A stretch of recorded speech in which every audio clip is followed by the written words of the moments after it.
Hi all, I'm going to finish now looking at Kasparov's performance in Linares by looking at the 11th round game against Illescas. So he was around 2530 FIDE rating, Kasparov was 2800. Kasparov kicked off with d4 and Illescas played d5 with a view to get the Tarrasch defence. So the Tarrasch defence is where black is accepting an isolated pawn. So this isolated queen pawn can prove very weak. In one of Kasparov's YouTube videos, he talks about the great master Rubinstein having a great system against the Tarrasch defence, and he was the one that actually pioneered the fianchetto variation against it. So Kasparov chose this Rubinstein system, the fianchetto, and the way he played it is quite magnificent, as we'll see. So after castling, he now plays knight c3, and now we see the move bishop g5. Now, one of the points of this move is actually to provoke black into playing h6 to try and remove that bishop, because there's now a continual threat of bishop takes f6 in some variations, with extra pressure on the d5 pawn. Black now takes on d4, so giving himself the isolated pawn now, and plays h6. White doesn't want to give up these two bishops just yet. In fact, Kasparov plays bishop e3. Now, in return for the isolated pawn, black has some potential counterplay. For example, you'll notice that this line is now a semi-open line for pressure. If the black rook goes on e8 and the bishop moves, then this pawn will be under fire. So black actually uses that immediately, rook e8, to activate the rook. And now this queen b3 is played by Kasparov. One of the ideas of this is actually to land the queen on c2, but trying to misplace first this black knight on a5. Kasparov could have played queen c2 immediately, but it's not as good. If the knight is on c6, there's always like knight b4s, because he wants to reinforce a knight coming to f5. So we'll see now, knight a5, queen c2, and the knight and queen are now coordinating on that f5 square. Remember that when Kasparov had played bishop g5 provoking this h6, it's now more difficult for black to respond to a knight on f5 with g6 because of this pawn weakness. So the play is all quite cohesive so far. Bishop g4 now, so black is playing on this trump of this e2 pawn again, and this semi-open foul pressure. Now Kasparov plays knight f5, and we see now black playing bishop b4, so it's fairly direct coordination, indirect coordination of black's pieces on this semi-open file, with maybe the threat of d4 at some point. Kasparov actually now quite brilliantly sacrifices his e2 pawn to solve that whole problem. He doesn't bother trying to defend it passively, which I think a lot of players would be tempted to in these kind of positions. He actually just plays bishop d4 with a brilliant pawn sacrifice and a self-pin, which seems to be typifying Kasparov's play. It's almost as if it looks like misprints. After bishop takes c3, bishop takes c3.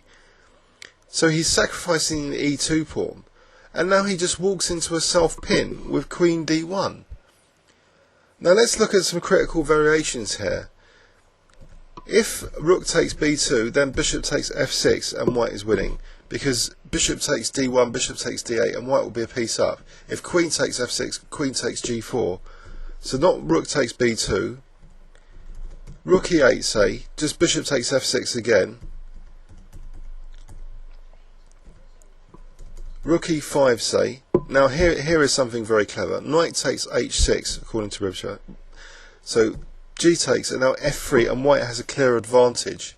So the rook will be in pre as well as this bishop. So that there seems to be no way for black to wriggle out of this annoying pin created by the queen. One last idea, knight c6, h3 now. Bishop takes, just losing the exchange. This doesn't really give black too much compensation to lose the exchange like this. White's still slightly better here. But maybe that is one of the better continuations according to Ribcher, because at least black's got this passed d pawn. So anyway, in the game, after queen d1, black actually resorted to playing d4 here. And Kasparov just took on d4, and now we see the move rook takes f2. So black is trying to use an idea which we saw in a brilliancy game by Fischer of sacrificing the exchange on g2 to weaken white's light squares. It doesn't work out very well here though, because white now plays queen a4, so black plays rook takes g2 here. Rook takes f1 is a bit more, will give white loads of trumps. Rook takes f1, beautiful bishop on this diagonal, lots of pressure on the f file. So black actually decides to try and go for white's king a little bit with this exchange sacrifice. So Kasparov, he retreats his king, and now knight c4. So these knights are quite aggressive, and black's still got this e file to work with, potentially. But now Kasparov just plays queen b5, so that's quite nice to try and simplify the position down, which black accepts. And now white takes possession of the e file. And now we see knight e2. So maybe with the idea of knight f4, black actually exchanges on c3 and plays knight e5, so he's threatening now knight f3 check. White just now goes back to d4 to defend that f3 square against that fork. And after f6, now a4, so this is tying down the b pawn. Kasparov's next plan will be try and increase the pressure on the b pawn whilst at the same time protect his c pawn liability on that semi-open file. Oops. So rook c8. Rook a3, so we see now the rook in a defensive and attacking role at the same time. And now the other rook comes in, and now the king comes in, so black's starting to get more and more passive here. We'll fast forward a little bit. It's quite a long grind now. So Kasparov isn't massively winning the position, he's just exchanged up for a pawn. And now after knight e6 though, he is definitely improving his advantage a bit, because the knight comes to f4 and it's putting pressure on this h5 at the moment. And now we see aggressive use of the rooks.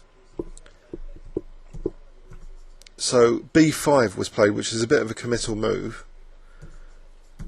And now rook a1, so white's improving his pieces all the time. Very positional. After h4 check, the h5 is a fixed weakness now. And he takes that now, Kasparov, so he's increased his advantage dramatically after that. And now it is definitely starting to look like a very clear winning position without much chance for black. After g5, Kasparov plays knight d5. And now we see in the final phase